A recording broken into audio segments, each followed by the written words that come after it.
Igitondo kiza kuri mwese mwakoze subscribe kuri Rwanda Pass News. Iki ni igitondo kiza cy'umugisha, Imana ibampera umugisha.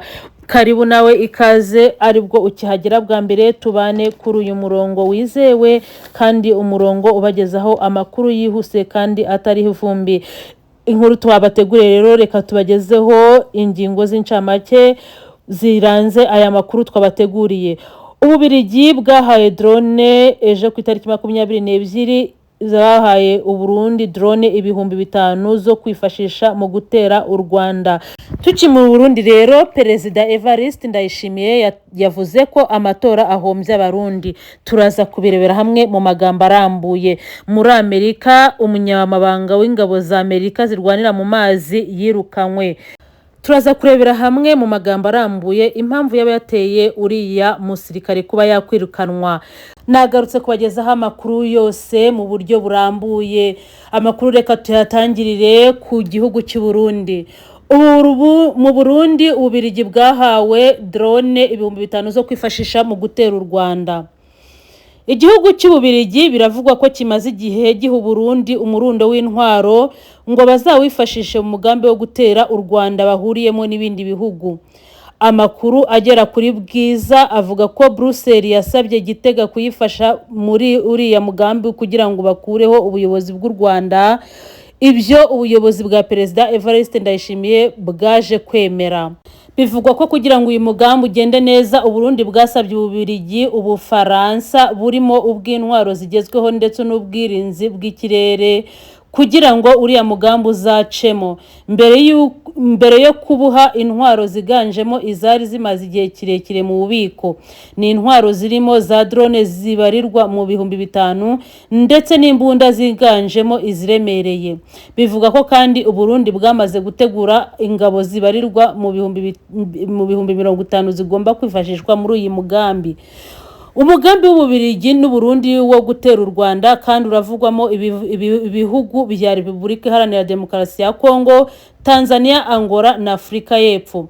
Andi makuru kandi avuga ko Perezida Felix Antoine Tshisekedi wa Kongo Kinshasa ateganya gukora uko ashoboye akisubiza imijyi ya Goma na Bukavu imaze umwaka urenga yigaruruwe n'inyeshyamba z'umutwe wa M23 kugira ngo azifashishwe mu mugambi wo gutera u Rwanda.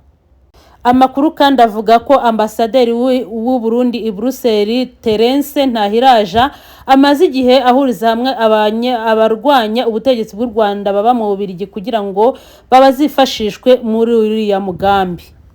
Turacyakomeje mu Burundi. Ndayishimiye Perezida w'u Burundi yagaragaje ko amatora ahombya u Burundi. Perezida w'u Burundi Evariste Ndayishimiye yatangaje ko amatora ahombye igihugu kandi ko amafaranga ashorwamo yakabaye yifashishwa mu bikorwa byo guteza imbere abaturage.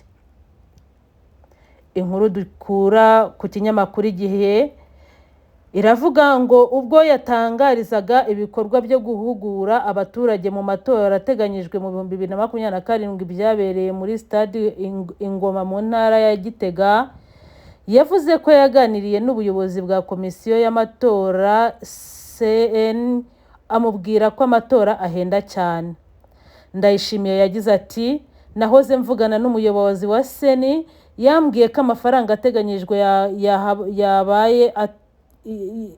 yateganyijwe habaye itora rimwe arenga miliyari 80.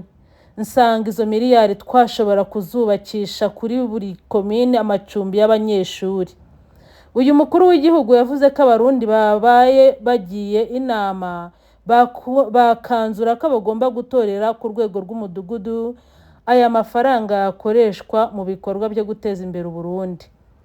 Perezida w'u Burundi yakomeza agira ati, none nk'ubu twigiriye inama twese tugakorera ku mudugudu, ayo mafaranga agakora muri uwo mugambi, nta kintu cyakwiyongera ku hazaza h'u Burundi.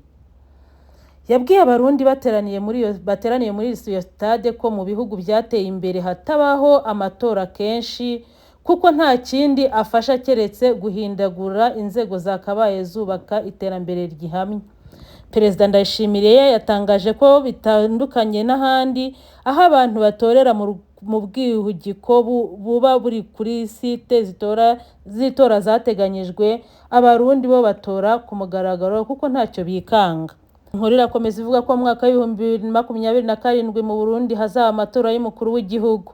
Vyitezwe ko Perezida Ndayishimiye umaze imyaka hafi 6 ku butegetsi azongera guhatana ahagarariye ishaka CNDD-FDD. Iyi nkuru tuyikomereze muri Amerika aho umunyamabanga w'ingabo za Amerika zirwanira mu mazi yirukanwe. Minisiteri y'ingabo za Leta Zunze Ubumwe za Amerika Pentagon kwa gatandatu yatangaje ko John Pelani wari umunyamabanga ushinzwe ingabo zirwanira mu mazi yakuwe ku mwanya we. Itangazo ryashyizwe ahagaragara n'umuvugizi wa Pentagon Sean Parnell rivuga ko igenda rye ryabaye ako kanya. Iryo tangazo ryanyujijwe ku rubuga rwa nkoranyambaga rwa X ntiryasobanuye impamvu n'icyemezo cyo kuva kuri uwo mwanya, ahubwo rimwifuriza amahirwe mu mirimo azakomeza gukora. New York Times icyakora yatangaje ko Pelani yirukanwe nyuma y'amezi hari kugaragara kutumvikana n'amakimbirane hagati ye n'abategetsi bo ku rwego rwo hejuru muri Pentagon, by'umwihariko ku bijyanye n'ingamba zo kuzahura gahunda yo kubaka amato y'intambara yari imaze igihe igaragaza ibibazo. Umunyamabanga nshingwabikorwa w'ingabo zirwanira mu mazi ashinzwe kugenzura abasirikare ba Amerika bagera hafi kuri 1 miliyoni. Abo barimo abo mu ngabo zirwanira mu mazi Navy, abarwanira mu mutwe wihariye witwa Marines ndetse n'abakozi b'abasivile bakorana n'izo nzego. Uku kwegura kwe kubaye mu gihe Leta Zunze Ubumwe za Amerika zikomeje gushyira mu bikorwa ingabo zo kugenzura no kubuza amato ya Iran kunyura mu muhora wa Hormuz. Pelani abaye umutegetsi wa kabiri wo ku rwego rwo hejuru mu ngabo za Amerika uvuye ku mwanya we muri uku kwezi. Mu ntangiriro z'ukwezi kwa Mata, Minisitiri w'ingabo za Amerika Pete Hegseth yasabye umugaba mukuru w'ingabo Rand George nawe kuva ku mwanya we. John Pelani yari yatangiye izindi nshingano muri Werurwe 2025 nk'uko itangazo rya Pentagon rivuga. Yasimbuye by'agateganyo n'uwari umwungirije Hang Kao. Ayo niyo makuru twari twabateguriye, mwateguriwe kandi mukamu yagejejweho na Jocelyn Nyirabeza. Mwakoze kubana nanjye kandi mukomeze mushigikire, mukole like and share, subscribe niba utari wabikora, kandi niba warabikoze rwose uri umuntu w'agaciro cyane. Murakoze, mugira umunsi mwiza. Ciao ciao.